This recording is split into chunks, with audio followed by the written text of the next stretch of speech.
So hello Haziq, once again a very good morning to you. Welcome to our civics class जिसमें हम लोग पढ़ रहे हैं अपना प्यारा सा chapter growing up as boys and girls, जिसमें हम लोगों ने प्रीवियस वीडियो में देखा कि किस तरीके से सोसाइटी एक इम्पॉर्टेंट एक वाइटल रोल प्ले करती है एक बेबी को एक लड़का बनाने में और एक बेबी जिसको लड़की बनाने में। मतलब सोसाइटी बर्थ से ही हमें सिखाने लग जाती है कि हमें फ्यूचर में किस तरीके से रोल निभाना है। जैसे लड़कों को वेरियस अलग अलग प्रकार की जिम्मेदारियां पहले से ही सिखाते हैं लोग, और लड़कियों को अलग जिम्मेदारियां, घर की जिम्मेदारियां, लड़कों को बाहर के जो भी काम धंधे होते हैं उनको सिखाते हैं। लड़के और लड़कियों के खेल भी अलग अलग रहते हैं। वो भी सोसाइटी जब बर्थडे पड़ता है तो लड़कों को bat ball, remote control car, ये सब गिफ्ट मिलता है। लड़कियों को डॉल, टेडी बियर, ये सब गिफ्ट मिलता है। अलग अलग कलर भी अटैच कर दिया गया है कि लड़कियों को पिंक अच्छा लगता है, लड़कों को ब्लैक एंड व्हाइट या फिर रेड येलो अच्छा लगता है। ठीक है, तो इससे क्या करती सोसाइटी, लड़कों को हार्ड बना रही है, लड़कों को हार्ड बनने की ट्रेनिंग दे रही है और लड़कियों को सॉफ्ट बनने की ट्रेनिंग दे रही है। लड़कों को रोना मना है कि लड़के रोते नहीं हैं और लड़कियां रो सकती हैं, उनको एडवांटेज दिया गया है। ठीक है, तो ये सब चीजें हमारी सोसाइटी हमें सिखाती है और उससे हमारी अपब्रिंगिंग होती है, हमारा बिहेवियर बदलता है और हम एक मेन की तरफ और गर्ल्स वुमेन की तरफ बढ़ती हैं। ठीक है, तो ये सब कहानी हम लोग देखे थे। दो स्टोरी हम लोग पढ़े थे, समोवन आइलैंड की और मध्य प्रदेश की। तो उसमें हम लोगों ने देखा किस तरीके से डिस्क्रिमिनेशन वगैरह हो रहा है जेंडर को लेकर के। आज हम लोग कहानी को आगे बढ़ाते हैं और एक परिवार की, एक घर की कहानी देखते हैं जिसमें हाउस वर्क जो डोमेस्टिक वर्क रहता है, घरेलू काम रहता है, उसको वैल्यू कम दी जाती है। उसको कहा जाता है तुम काम ही क्या करती हो। तो उस पर बेस्ड एक स्टोरी हम लोग देखने चल रहा है। बहुत ही शानदार सी स्टोरी है। फुल कंसंट्रेशन के साथ आ जाइए भाई और इंजॉय करते हैं आज के रिमेनिंग टॉपिक्स को। चलते हैं फटाफट से। My mother does not work. My mother does not work, मेरी मम्मी काम नहीं करती हैं, ऐसा इसका क्या है, इस स्टोरी का टैगलाइन है। माँ we are going on a school excursion. ये एक बच्ची है, ये अपने माँ से कह रही है कि हम लोग एक स्कूल एक्सकर्जन पे जा रहे हैं, एक टूर पे जा रहे हैं। रोजी मैम नीड्स वॉलंटियर्स। रोजी मैम जो हमारी हैं वो वॉलंटियर्स चाह रही हैं, पेरेंट को एज अ वॉलंटियर्स चाह रही हैं। Can't you take a holiday from office and volunteer. क्या तुम ऑफिस से अपने हॉलीडे नहीं ले सकती हो, एक दिन का हॉलीडे ले लो और चल के वॉलंटियर बनो और एक्सकर्जन का मजा लो। Harmeet's mother always comes for excursions because she does not work. तो इसकी मम्मी कहती है कहाँ हमें छुट्टी मिल पाएगी ऑफिस से। तो लड़की कहती है कि हरमीद मदर, जो हरमीद की माँ है, वो हमेशा एक्सकर्जन में आती है, एक्सकर्जन में वॉलंटियर बनती हैं, मतलब टूर में हमारे साथ जाती हैं। क्यों? क्योंकि वो कोई काम नहीं करती हैं, हाउस वाइफ है ना। तो ऐसा माइंडसेट रहता है कि हाउस वाइफ को काम ही क्या करता है, घर पे तो रहता है।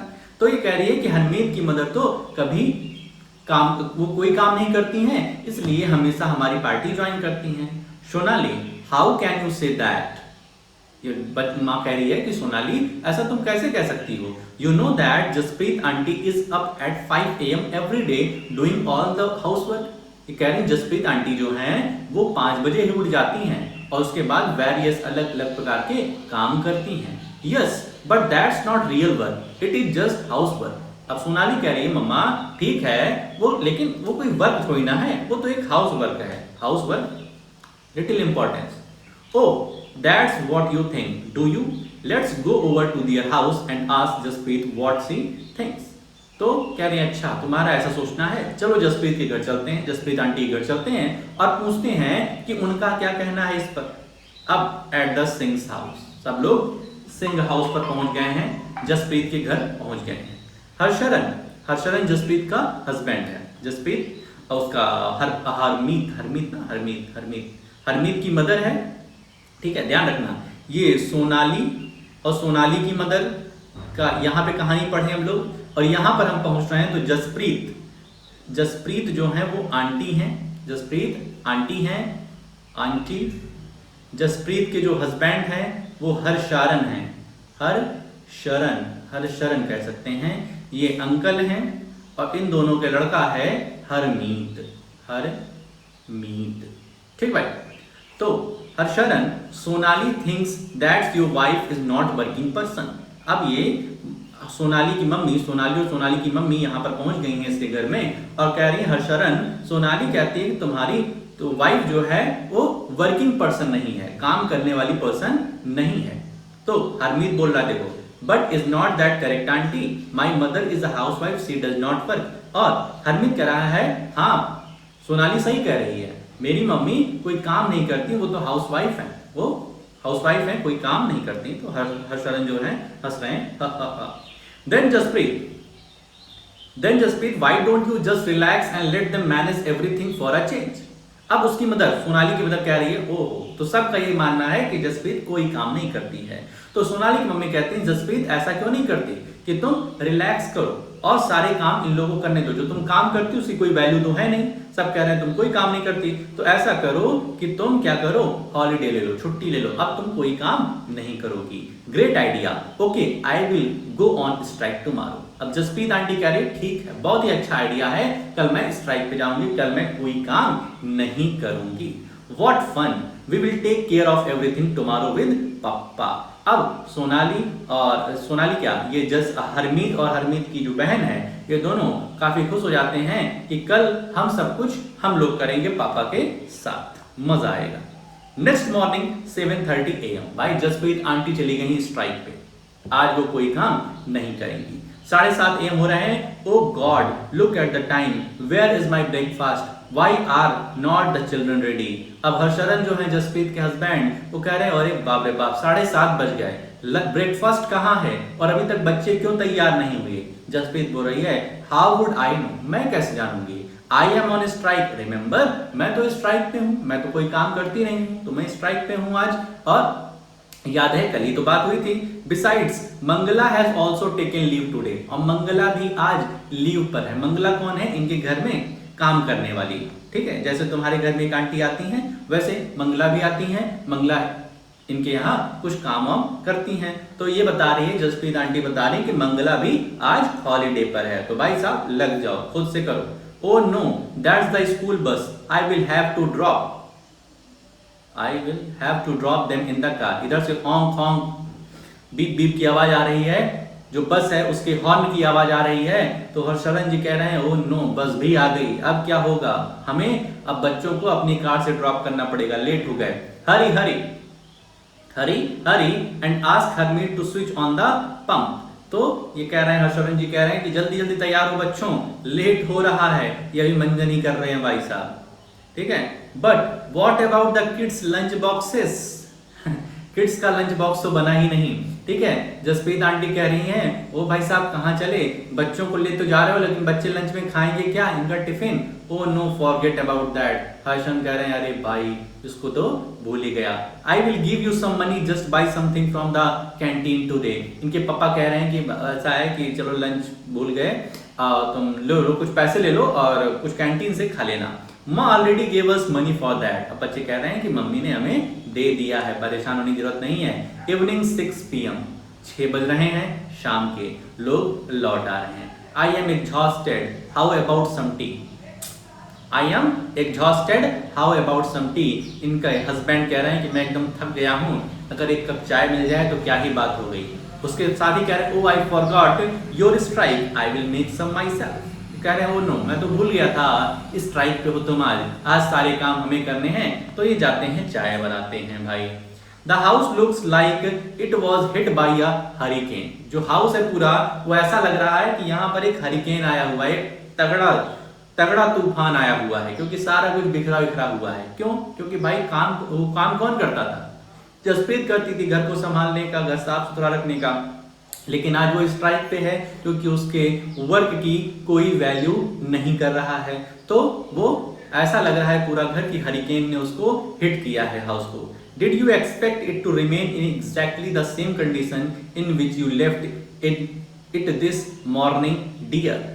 ठीक है, तो ये कह रही हैं कौन, जसप्रीत आंटी कह रही हैं कि जैसा तुमने छोड़ा था, जैसा तुमने घर सुबह छोड़ा था निकलते समय, वैसा ही तो देखोगे। अगर इसको कोई ठीक ठाक नहीं करेगा, ठीक ठाक कौन करता था, मैं, और मेरे काम की कोई वैल्यू थी नहीं, तो आज मैं स्ट्राइक पे हूं, तो जैसा तुमने मॉर्निंग में छोड़ा था वैसा ही तो मिलेगा, कुछ अलग तो मिलेगा नहीं।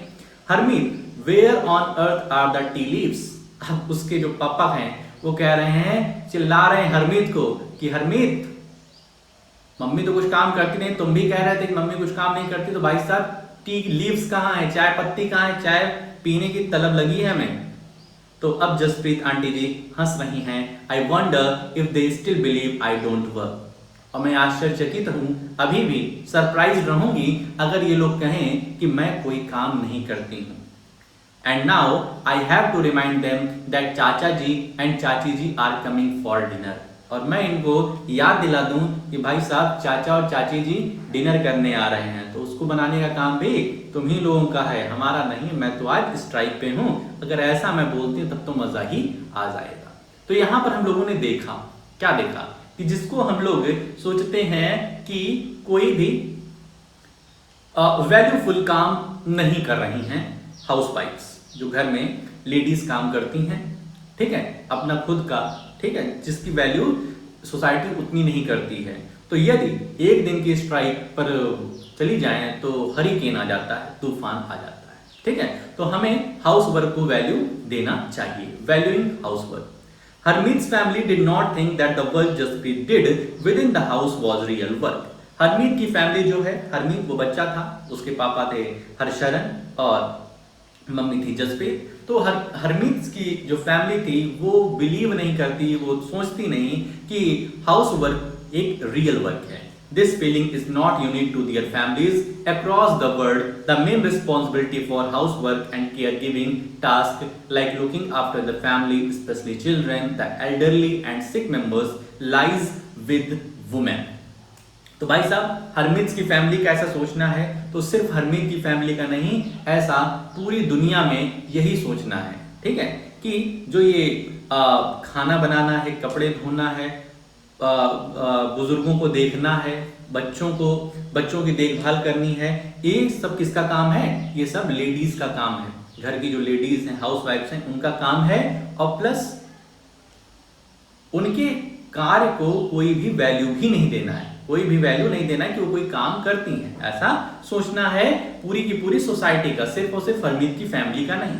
Yet, as we have seen, the work that women do within the home is not recognized as work.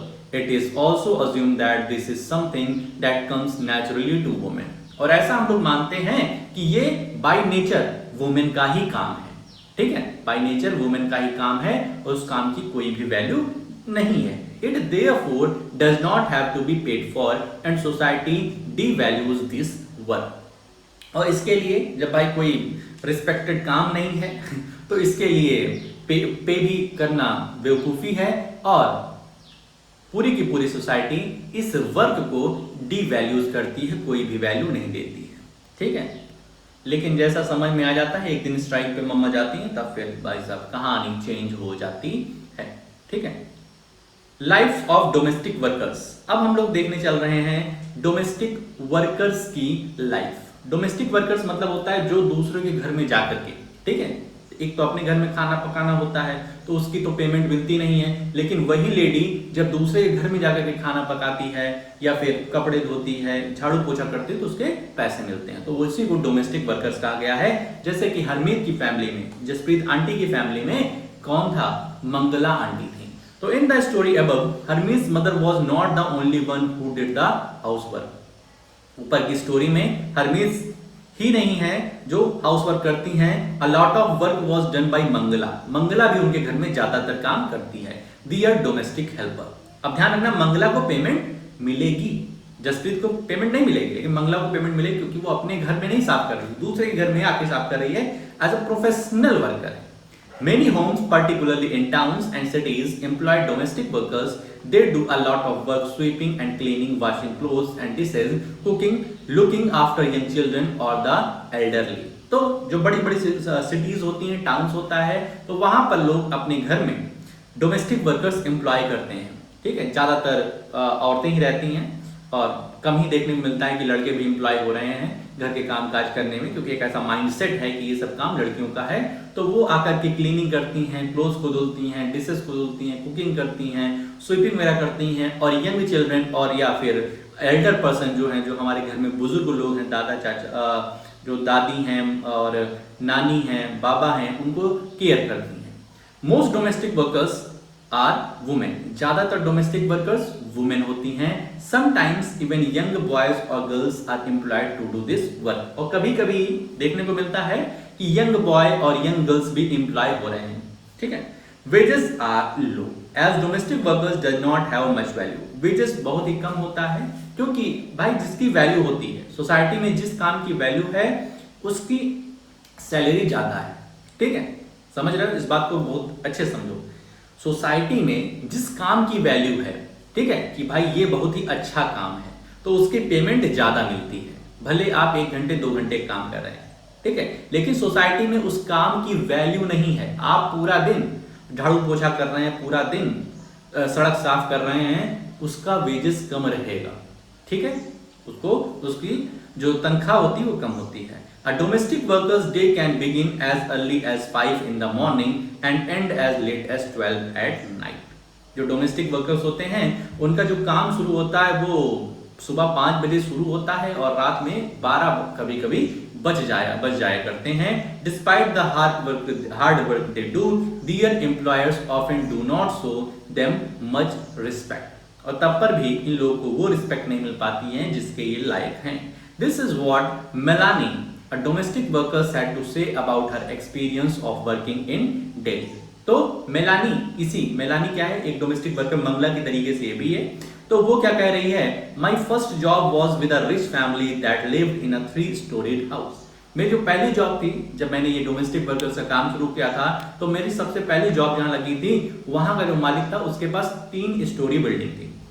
The ma'am side was very strange as she would shout to get any work done. जो ma'am side थी वो बहुत ही strange थी, बहुत ही खतरनाक थी। वो हर काम करवाने के लिए चिल्लाती थी, ये काम करो Melanie. My work was in the kitchen, there were 2 other girls who did the cleaning. मेरा काम किसका था, किचन का। मैं किचन में काम देखती थी और उस घर में 2 और भी गर्ल्स थी जो कि क्लीनिंग का काम करती थी, साफ सफाई का काम करती थी। Our day would begin at 5 o'clock. मेरा दिन का मतलब जो काम शुरू होता था वो 5 बजे शुरू हो जाता था सुबह। For breakfast we would get a cup of tea and 2 dry rotis. और ब्रेकफास्ट में, नाश्ते में हमें क्या मिलता था, 1 कप चाय और 2 ड्राई रोटी, सूखी रोटियां। We would never get a third roti. हमें कितनी भी भूख लगी रहे लेकिन थर्ड रोटी हमें नहीं मिल सकती थी, ठीक है। अब धीरे धीरे माइंडसेट चेंज हो रहा है, ठीक है। जैसा हम लोग के घर में जो भी आता है, हम लोग अब ज्यादा रिस्पेक्ट देते हैं, उनसे पूछते रहते हैं कि और तो कुछ नहीं लेना है, और तो कुछ नहीं लेना है, लेकिन पहले ऐसा नहीं होता था। धीरे धीरे माइंडसेट चेंज हो रहा है, लेकिन अभी भी वो रिस्पेक्ट इन लोगों को नहीं मिल रही। In the evening when I cook the food, the 2 other girls would beg me to give them an extra रोटी। और शाम को जब मैं खाना पकाती थी तो ये 2 लड़कियां मुझसे विनती करती थी, बेग करती थी कि मुझे 1 एक्स्ट्रा रोटी दे दो। मतलब जो 2 और लड़कियां थी, भाई मेरा किचन का काम था, मेलानी बता रही मेरा किचन का काम था, मैं खाना पकाती थी, तो ये लड़कियां कहती थी कि 2 रोटी तो देती हो, 1 रोटी और दे देना, मुझे आज ज्यादा भूख लगी है। I would secretly give it to them and make an extra one for myself. मैं चोरी छुपे ये काम करती थी कि उन लोगों को 1 एक्स्ट्रा दे देती थी और मैं अपने लिए भी 1 एक्स्ट्रा लेती थी। मेम साहब पता चल जाए कि भाई साहब ये लोग 3 रोटियां खा रहे हैं, तो हो सकता है भाई साहब पेट से रोटी निकाल लें मेम साहब। We were so hungry after working through the day. ठीक है, पूरा दिन काम करने भाई भूख लगी जाती है। We could not wear chappals in the house, in the winter our feet would swell up with the cold. कह रहे भाई साहब कहानी इतनी खतरनाक थी कि हम घर में चप्पल पहन के, स्लीपर्स पहन करके चल नहीं सकते थे। और ठंडी में गर्मी में तो चल जाता था, लेकिन ठंडियों में हमारे जो पैर थे एकदम स्वेल हो जाते थे, एकदम फूल जाते थे। ठीक है भाई, ठंडी में तुमसे कह दिया जाए कि नंगे फर्श पे चलो, नंगे पैर फर्श पे चलो, तो चल पाओगे? नहीं चल पाओगे, दिक्कत होती है। I used to feel scared of the meme site but also felt angry and humiliated. मैं बहुत ही डरती थी मेम साइड से और साथ ही साथ बहुत गुस्सा आता था, बहुत बेइज्जती महसूस होती थी। Did we not work all day? क्या सब लोग कारपोरेट ऑफिस वाले, जो ऑफिस वाले मेंबर्स हैं, जो गवर्नमेंट जॉब कर रहे हैं, क्या वही सिर्फ काम करते हैं, हम लोग काम नहीं करते हैं? हम भी तो पूरा दिन काम कर रहे हैं। Did we not deserve to be treated with some respect? क्या मुझे रिस्पेक्ट नहीं मिलनी चाहिए? क्या मैं काम नहीं कर रही हूँ, या मतलब जो मैं काम कर रही हूँ क्या उसकी कोई वैल्यू नहीं है?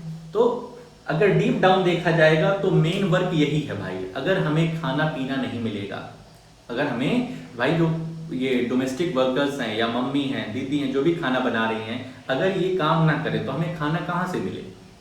अगर ये घर साफ ना करें तो फिर घर कैसे साफ हो? घर गंदा गंदा रहेगा। समझ रहे?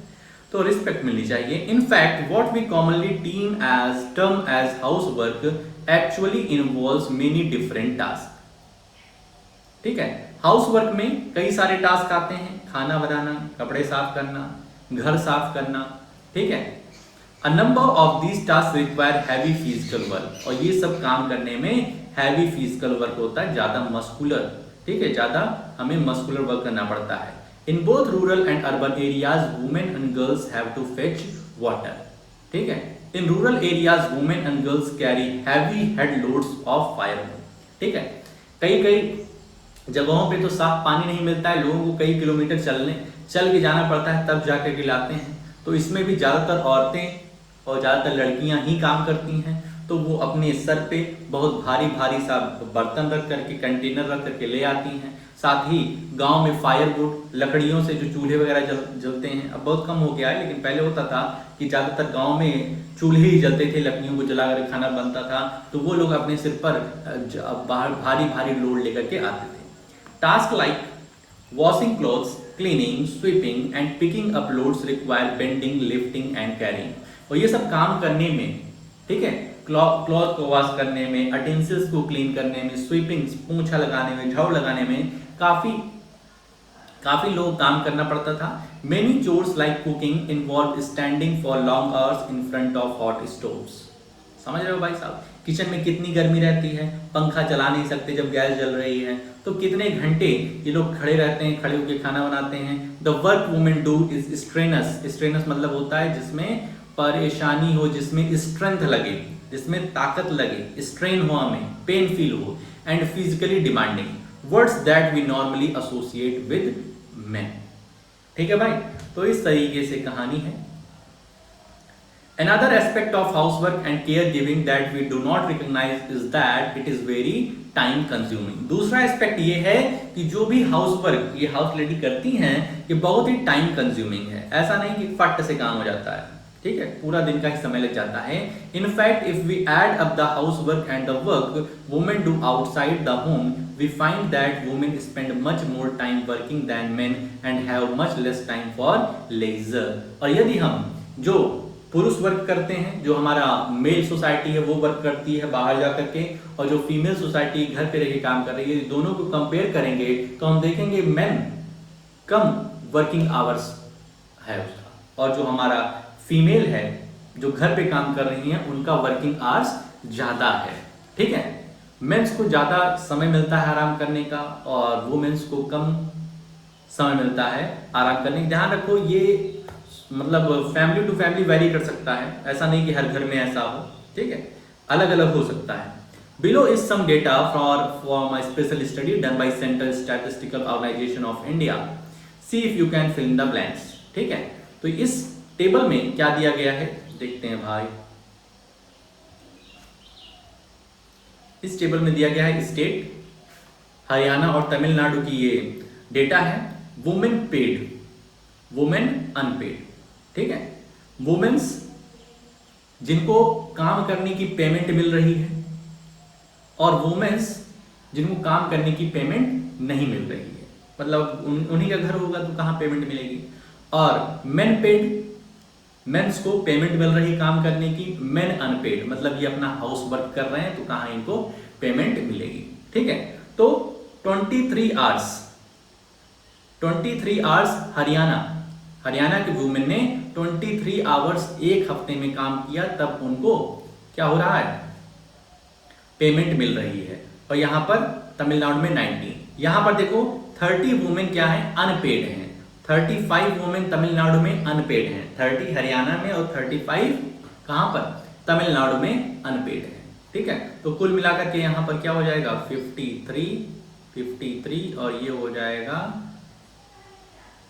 54। तो हम देख रहे हैं 53 वुमेन हरियाणा में वर्क कर रही हैं, 54 वुमेन तमिलनाडु में वर्क कर रही हैं और ज्यादातर को पेमेंट नहीं मिल रही है, जो घर में काम करे उसको पेमेंट नहीं मिल रहा है।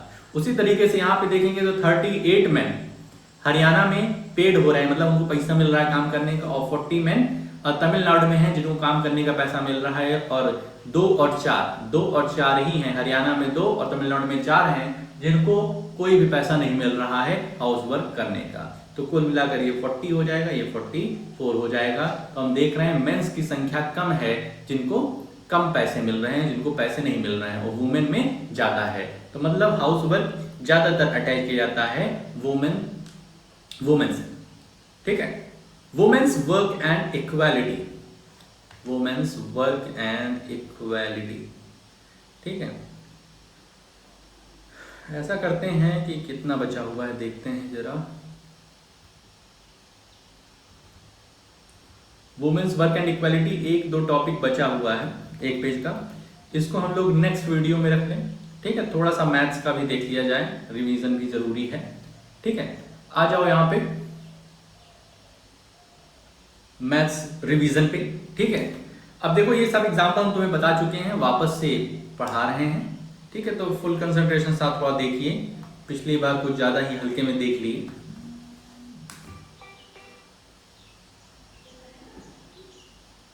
ठीक, क्या कह रहा है, the radius of circular pipe is 10 centimetre.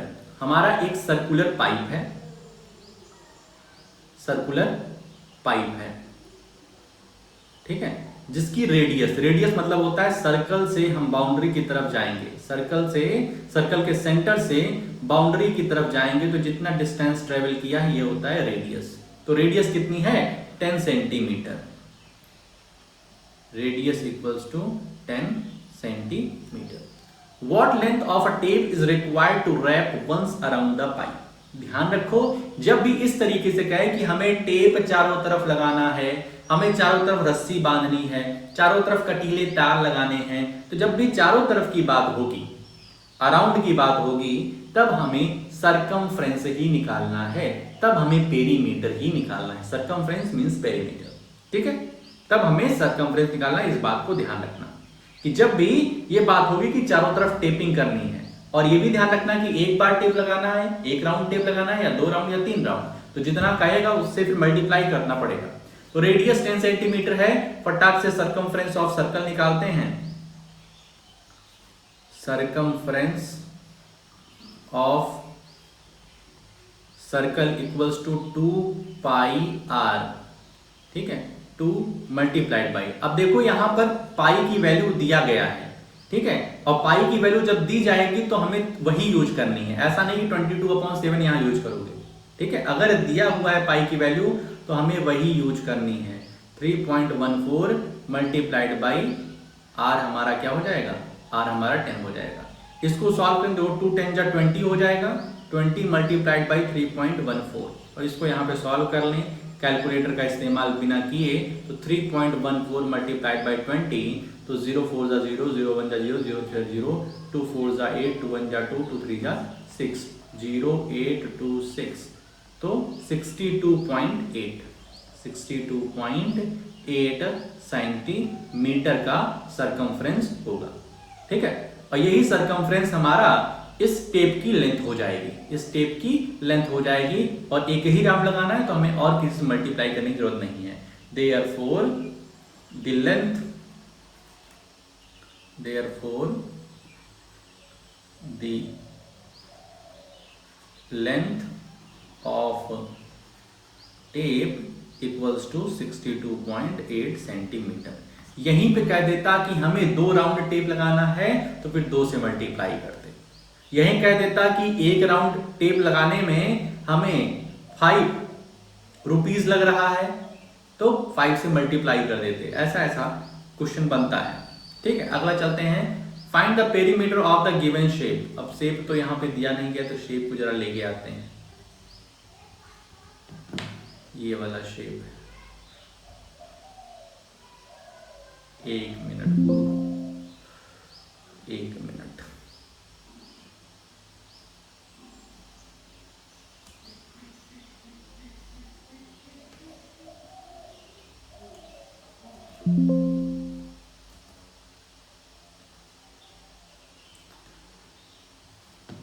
Find the perimeter of the given shape. इस शेप का हमें पेरीमीटर निकालना है। फुल कंसंट्रेशन फिर से चाहिए भाई। यहां पर हम देख रहे हैं अभी तक हम लोगों ने सरकमफ्रेंस किसका सीखा है, सरकमफ्रेंस किसका सीखा है, सरकमफ्रेंस सीखा है सर्कल का। लेकिन यहाँ पे हमें 4 ठो सेमी सर्कल दिख रहे हैं, 4 ठो आधे कटे सर्कल दिख रहे हैं, आधे आधे कटे हुए सर्कल हैं। तो आधे कटे हुए सर्कल को, जो सर्कल कटा हुआ रहता है उसको सेमी सर्कल कहते हैं। क्या कहते हैं? Semi circle, semi circle. तो सरकमफ्रेंस ऑफ सेमी सर्कल क्या हो जाएगा? उसका आधा हो जाएगा। जितना हम जानते थे सर्कल का उसका आधा। यहां जान लो, सरकमफ्रेंस ऑफ सेमी सर्कल कितना होता है?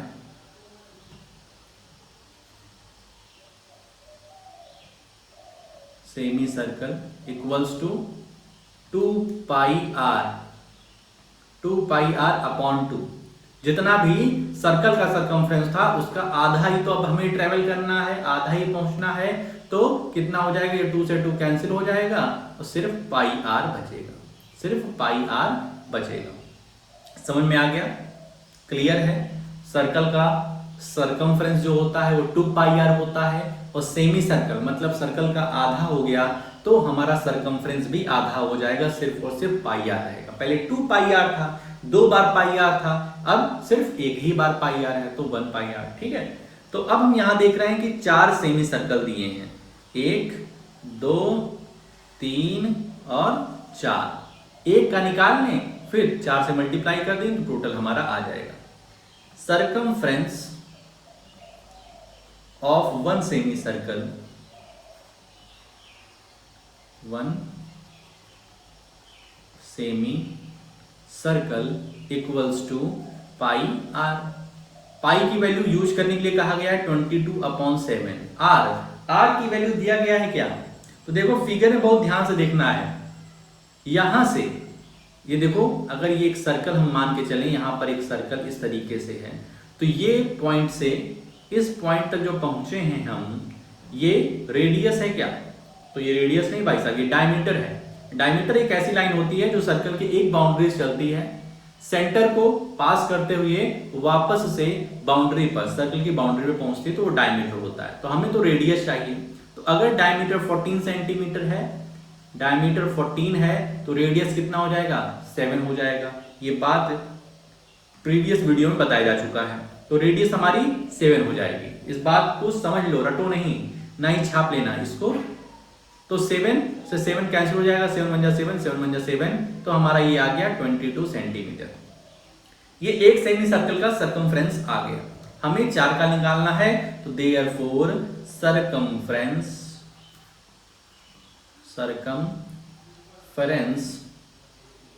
Of 4 semi circle equals to 4 multiplied by 22। 4 से मल्टीप्लाई कर देंगे तो ये क्या हो जाएगा? 88 सेंटीमीटर। 88 सेंटीमीटर। क्लियर है? खत्म। अगला चलें। समझ में आ गया नहीं आ गया भाई? देखो, सबसे पहले हम लोगों ने सेमी सर्कल का सरकमफ्रेंस जाना। तो जो भी सर्कल का सरकमफ्रेंस था उसका आधा कर दिया, उसका 2 पाई आर था तो इसका सिर्फ पाई आर होगा। एक सेमी सर्कल का सरकमफ्रेंस निकाला तो रेडियस की वैल्यू 7 होगी। क्यों? क्योंकि डायमीटर 14 दिया गया था, डायमीटर हमारा 14 दिया गया था। ठीक है? तो इस तरीके से 4 सेमी सर्कल के वीडियो, 4 सेमी सर्कल का सरकमफ्रेंस हमारा आ गया। चलो भाई, इसके बाद एग्जांपल नंबर 11 देख लेते हैं। Sudhanshu divides a circular disc. बहुत ध्यान से समझो भाई, कंसंट्रेशन चाहिए। Sudhanshu divides a circular disc of radius 7 centimetre into 2 equal parts. What is the perimeter of each semicircular shape disc? अब देखो भाई साहब कह रहे हैं कि हमारे पास क्या था, इस तरीके से एक सर्कुलर डिस्क थी। इसको सुधांशु ने क्या किया, यहाँ से कैंची से काट दिया, और यहाँ से कैंची से काट दिया तो देखो एक पार्ट ये रहा और एक पार्ट ये रहा, इस तरीके से कट के आ गया।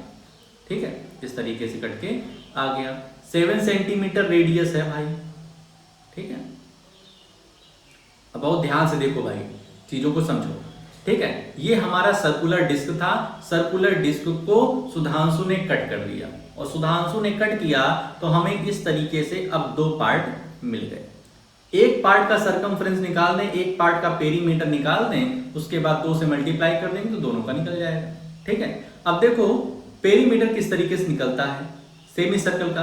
अब देखो इस पॉइंट ए से, इस पॉइंट मान लो इस पॉइंट से हम ऐसे चल रहे हैं, ऐसे चल रहे हैं, यहाँ तक पहुंचे, और उसके बाद इस तरीके से ट्रेवल करके वापस से इस पॉइंट पर हम पहुंच गए। ठीक है, तो ये हुआ हमारा क्या, पेरीमीटर। तो इसको हमें निकालना है। तो देखो यहां से इस पॉइंट से ऐसे चले, ऐसे चले, ऐसे चले, यहां पहुंचे, तो इतना तो हमारा सेमी सर्कल का क्या हुआ, सरकमफ्रेंस हो गया। अब हमें वापस से यहां पर पहुंचना है, वापस से यहां पर पहुंचना, तो डायमीटर ट्रेवल करना पड़ेगा। और ठीक है, कहने का क्या मतलब है कि पेरीमीटर ऑफ हाफ डिस्क जो है, पेरीमीटर ऑफ हाफ डिस्क क्या हो जाएगा, तो सबसे पहले तो हमें सरकमफ्रेंस ट्रेवल करना पड़ेगा, ये पाई आर, और पाई आर के बाद जो डायमीटर है हमारा, जो हमारा डायमीटर है टोटल, इसको ट्रेवल करना पड़ेगा। ठीक है, पाई आर, पाई की वैल्यू 22/7, रेडियस कितना है, रेडियस 7 और प्लस 14। ठीक है, तो देखो यहां से कैंसिल आउट हो जाएगा, 7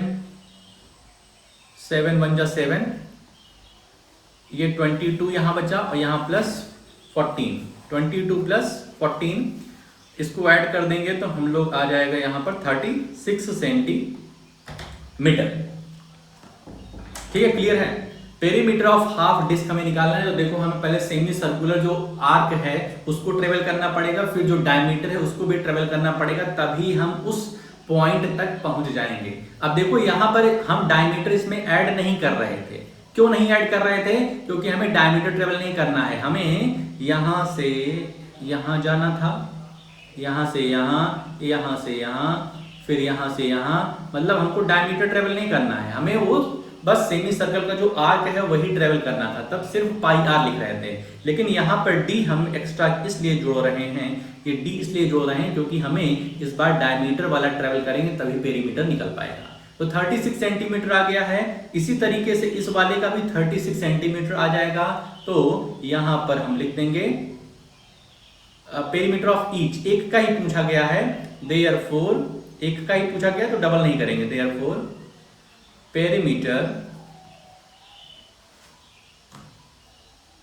perimeter of each semi circular disc equals to 36 centimetre, 36 centimetre हो जाएगा। तो इस तरीके से हम लोगों ने पेरीमीटर अपना कवर कर लिया है। सरकमफ्रेंस ऑफ सर्कल के जितने भी सवाल हो सकते थे उसको हम लोगों ने कवर कर लिया है। इससे रिलेटेड कुछ होमवर्क तुम्हें देंगे तो उसको कर लेना अपनी कॉपी में, ठीक है। अब देखो काम क्या क्या रहेगा तुम्हारा, ठीक है। 40 मिनट की लगभग वीडियो बन गई है। तो काम ये रहेगा तुम्हारा, जो सिविक्स में पढ़ाया हुआ हूँ उसको रीड कर लेना अच्छी तरीके से, जहां कोई दिक्कत हो उसको अंडरलाइन करके पूछ लेना हमसे, प्लस उसके जो इंपॉर्टेंट पॉइंट्स हैं उसको अपनी कॉपी में लिख लेना, ठीक है। स्टोरी वगैरह को अच्छे से पढ़ना, ठीक है। शाम को उससे रिलेटेड क्वेश्चन पूछे तो भाई बता सको।